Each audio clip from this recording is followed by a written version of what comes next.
Hi guys, welcome to Irish Footy Vlogs. Myself and Cian Menton here. This is the first division review. Cian, the finale was unbelievable. I'm still getting over it personally. Obviously, me and you done the Instagram stuff, didn't we? We were watching every bloody match as much as we could, to be fair. But look, we could get into it generally, but we'll go through the games first anyway.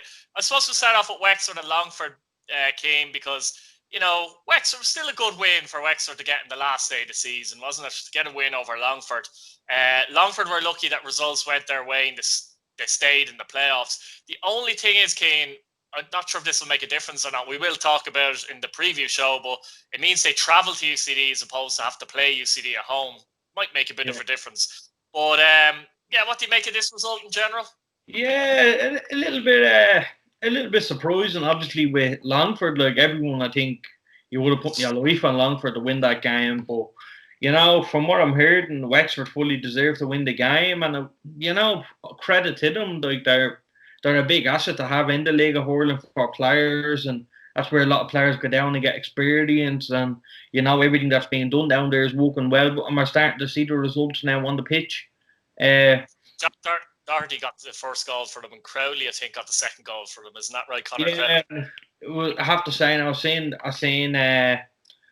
we were getting updates as it happened, but I was seeing the goals back, and look, I think it was well deserved, and credit to them. On the other hand, you're looking at Longford, and look, I know Dara personally, and I think he's a great man and a fellow I admire.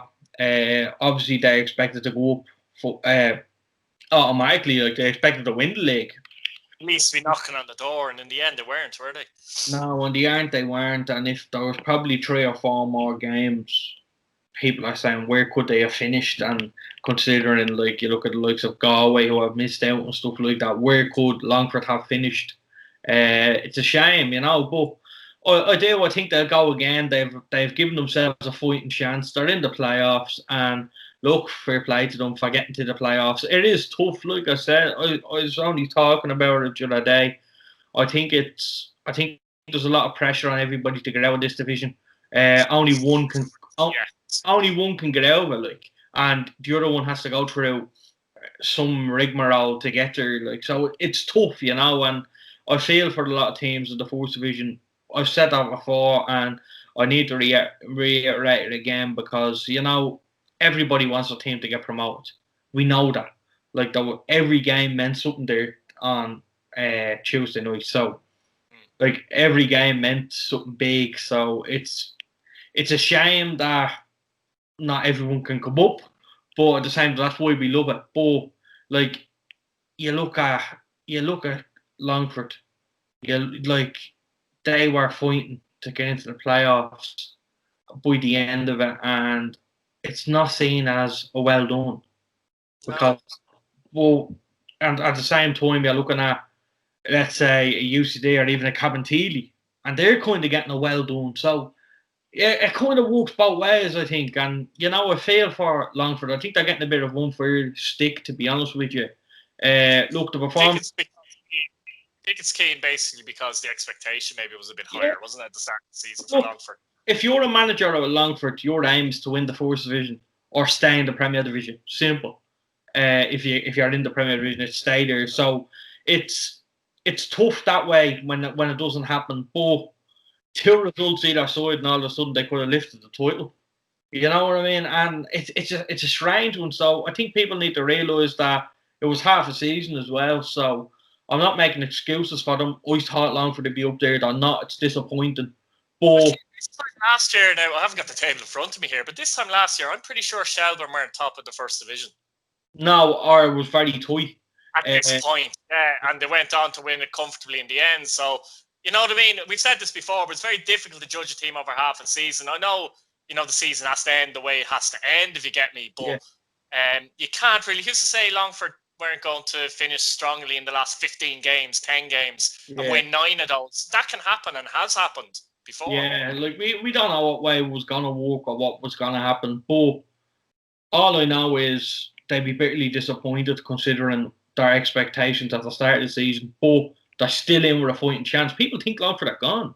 People are writing them off, and look, they win the next couple of games. They could be in the Premier Division, and all of a sudden everything changes, and Dara is a hero. Do you know what I mean? So it's mad how quickly things change, especially in this league. But I think people need to start giving them a little bit of credit. I know the performances haven't been good, but considering how hard that first division is, they've done okay.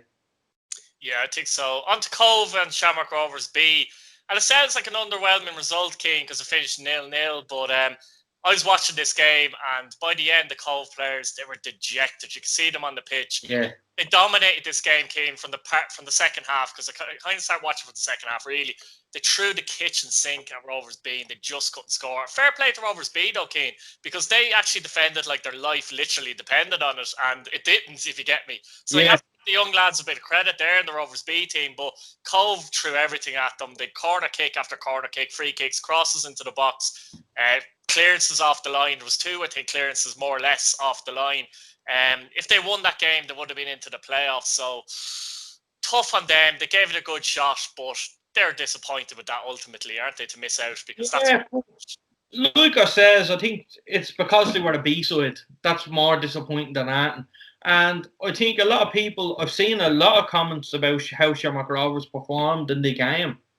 But I'm going to look at the other way here. They're going to say, these are playing for Shamrock Rovers. Yeah, I know it's a B-side, but this is, you expect putting your body on the line for everything. This is the bare minimum of football. So, look, I wouldn't get too upbeat about that. They're not world beaters. Do you know what I mean? They have some fantastic players. But like I says, if that team was named Limerick FC, I wouldn't look a bad result against Cove. Do you know? I think. No, I don't think personally the result is bad, Keane. I think it's based on how they played. Yeah. That disappointed not to get the win. Do you get me? Because the win would have brought them into the playoffs, and they did play well, Cove, in the game. They just couldn't get that goal. Yeah, no, it wasn't coming, and I seen the highlights, and they just piled, and by the end of it, it was just madness. The end of the game, but that's where you have to give Rovers the credit as well, because like I said, they technically had nothing to play for. Keane. A lot of those are young players. They learn a lot from games like that. The ball was, it was coming in at waves at them, and they were dealing with it generally very well. So I was impressed with Rovers in that way. Yeah, 100%. And look, they have a great coach there, Nathan Price, one of the best centre halves the league has ever seen, probably. Now, that's probably a bit of an exaggeration, but he's been a top-class centre-half. He's won it all. He's been there and done it with. He knows what he's doing. He knows all the top teams. So to have him there is a great experience. And look, a lot of that Shamrock Rovers team is going to go on to big things, hopefully. And we've seen them in the 4th Division this year, and they haven't done too bad at all. They gave a great account of themselves. However, Keane, I don't want to see them back. No offence. No, I don't want to see them back. I want to see Limerick back in the league, or someone else back in the league. Hopefully Limerick, because I hope Pat won't be going down there with a bit of luck. But I always like going down to Limerick. Good fans, good people. Another club that's, we need more clubs outside the kind of Dublin region, to be honest with you as well. Moving on to Galway United and UCD. I'm laughing because I'm just thinking back to the Instagram thing. Keane, you were watching this game. It was an iffy first half and it just exploded, didn't it? Everybody was injured in the first half. It was just, it was stop-start. It was crap in the first half. Then all of a sudden the tide changed and it just turned into a mental 10 minutes at the end. Balls were just flowing everywhere. I was to be honest, I couldn't even commentate on it. I couldn't even describe it. It was just happening so quick. I think overall in the game, especially first half, Galway were a much better side. They had them on the ropes for the whole game. They just couldn't put them away. It was stop-start first half though, really. Galway, I don't know, I lost count of how many corners they had. They had an awful lot of corners, but they didn't do anything with them into the box. And I know one came out and it was kind of a melee in there and they scored. But it was a bit of a mad couple of minutes. It was like a cup final type atmosphere, and it was crazy towards the end to see Galway. Then obviously we know now they've missed out, and look, it's madness how it happens, because they were in control of that game, and all of a sudden the tide changes and UCD. No, it had twice, Keane, Galway, or were they 1-up and got 2-1 down, wasn't it? Yeah. Can't remember. They were 1-up and went 2-1 down, wasn't it, as well? There were 2 corkers in the game, though. I'm trying to think. I think it was, wasn't it? Yeah, I think they went 2-1 down, yeah. And Shane Duggan got that cracker of an equaliser. Oh, what a screamer. See that? Yeah, I did. I saw the 2 goals, the UCD one, the free kick goals. The free kick, I didn't know what was happening. To be honest, I thought it was a pass back and I went in. I was like, oh, what's going on here? But, it was really good, and what a game, what an advert for the League of Ireland. Yeah, you definitely got a good one there, didn't you? That. But as for Galway, just quickly, because as they're not in the playoffs as we speak, right? Okay, they're not in the playoffs as we speak. How do you assess their season? Just very, very quickly in a nutshell. How do you assess their season?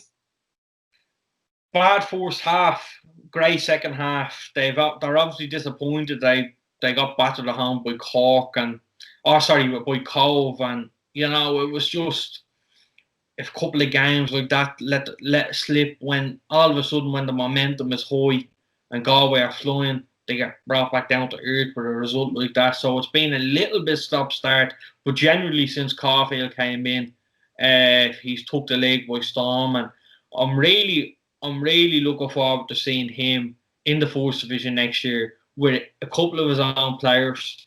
And how far can this Galway side go? Because we've seen what he could do with, let's say, a bunch of bang average players like Horgan and goal, for example. If he was there from the start of the season, Keane, you're giving them at least an extra 6 points, aren't you? At least. Yeah, look, I think it's hard for them to miss out in the playoffs. I think it's a tough one to take and a better pill to swallow. But I do think, look, it's a shame to see Cabinteely there, considering the form they were in to finish in the playoffs. But at the same time, Cabinteely had a fantastic start to the season, so it's the opposite that Galway. So it kind of evens out in the end. But I would have loved to see Galway instead of Cabinteely in that. Yeah, 100%. I suppose we'll go on to Athlone. Athlone were beaten 1-0 at home to Bray. You watched this game as well. Bray I think they scored the first half, didn't they? It was, who got the goal? It was a free kick, wasn't it? Yeah, cracker of a free kick. I thought it was... the stream actually went, their Instagram went off. Yeah, it was great. The winger, it was Grayson who got it, wasn't it? Or Graydon, isn't it? I was trying to get it back on so quick. And as we got it back on, he sticks it into the top bins. But no, I thought Bray were comfortable in this. Now, when I say comfortable, after they scored, it was at 0-0. Athlone had a fantastic chance. Brian Marr was down early to save it. But Bray, if anyone was going to win it, was going to be Bray. And they got the goal. They didn't do much pushing out of that because they didn't have to. Obviously, it depended on the results in Drogheda. And the Drogheda result wasn't going that way. They didn't need to keep pushing. They're not going to win it by scoring more goals in Drogheda on the night around. So they could do no more. So I didn't expect a great game once Bray went ahead. They done their job and they went. In fairness to them, they played really well. But at the same time, like, it's funny. People are kind of writing Bray off as well as Longford here for the playoffs.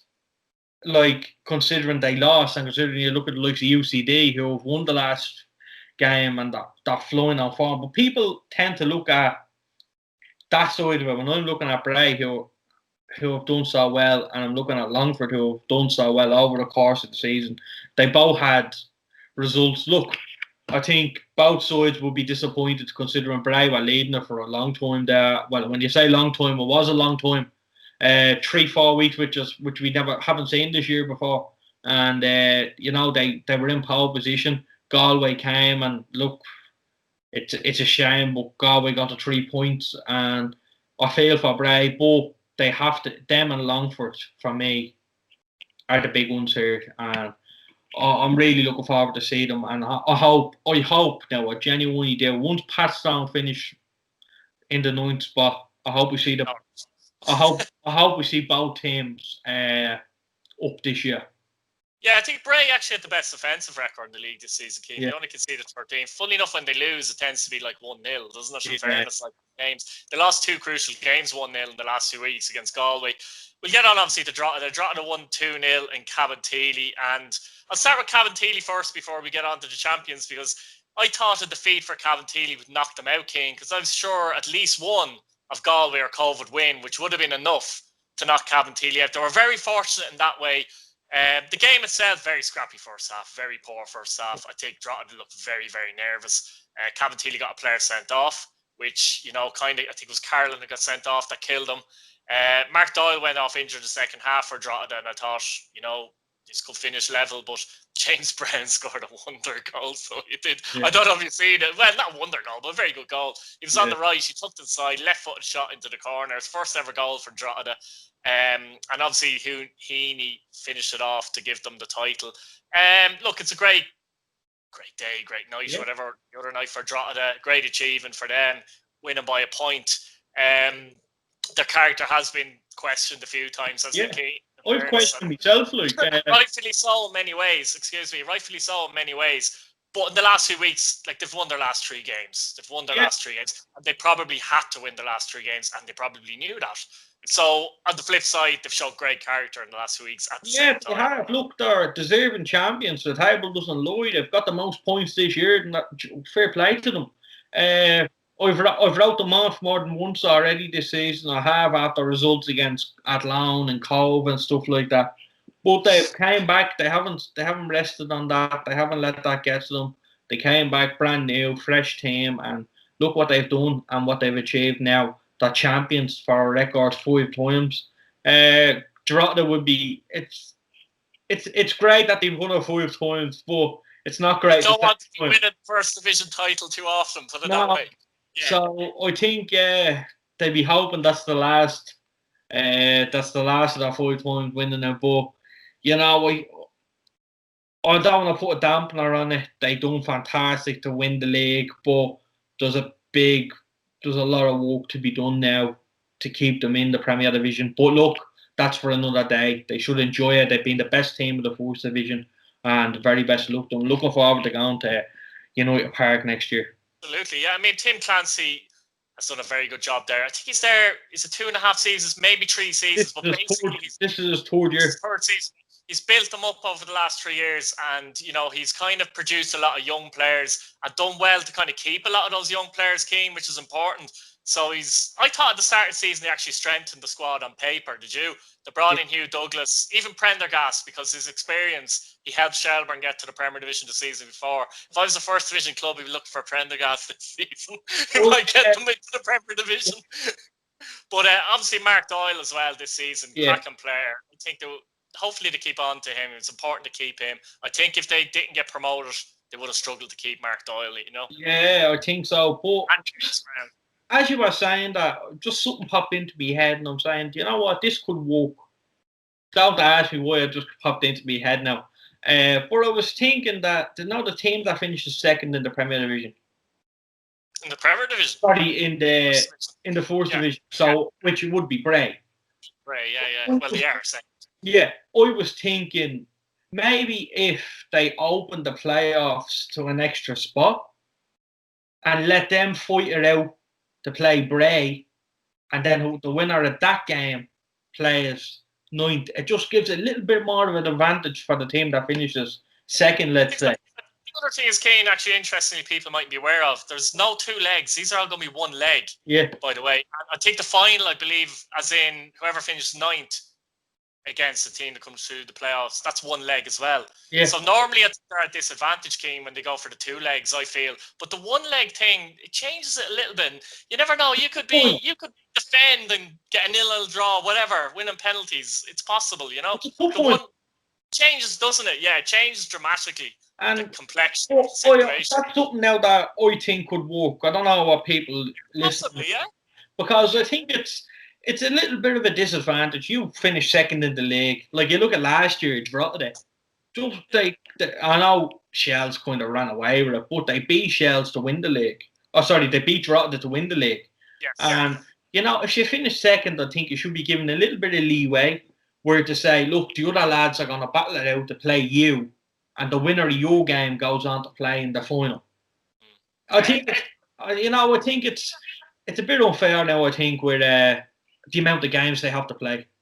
Yeah, no, it is definitely. But as I said, this year the way you play each other once, it gives a bit of gives them greater hope when they play the 9th team. And it gives the likes of Cabinteely a bit of hope as well. They haven't probably been down too well. It's a one-off game. If you can't get up for that, get out. That's the way I think. Yeah, over 2 legs, I wouldn't fancy them against Bray as an example. Yeah. But one game, you never know. Like, that kind of way. We've seen it in Europe this year. I thought it'd be a bit of a disadvantage considering you don't have the away goal and you don't bring it back to, let's say, Dalymount or Oriel Park and, secure your spot in the next round. But it's kind of actually worked out better for Irish teams in Europe as well. So that's the only way we've seen the one-leg games. I think it does, Keane, because sometimes a team in Europe can underestimate an Irish team, but over 2 legs, you might make that mistake, do you get me? But over the course of one game, you can be caught out big time, can't you? So it changes the dynamic. I think it's better, generally. Oh, yeah, look, anyway, regardless. To these games now, I have to say, it's good, and you've seen the dates on the dates. They're going right up now. It's in November, and it's really good because then we only have really a month and then we're back in for pre-season. So I'm looking forward to the short break, let's be honest. Yeah, 100%. Guys, we'll leave it there. That's the first division finale, really, isn't it? Review of the season, Keane. Obviously, there's playoffs still to go, but that's the end of the season as a whole. And look, lads, let us know what you think in the comments and we'll see you later. Good luck. Bye-bye.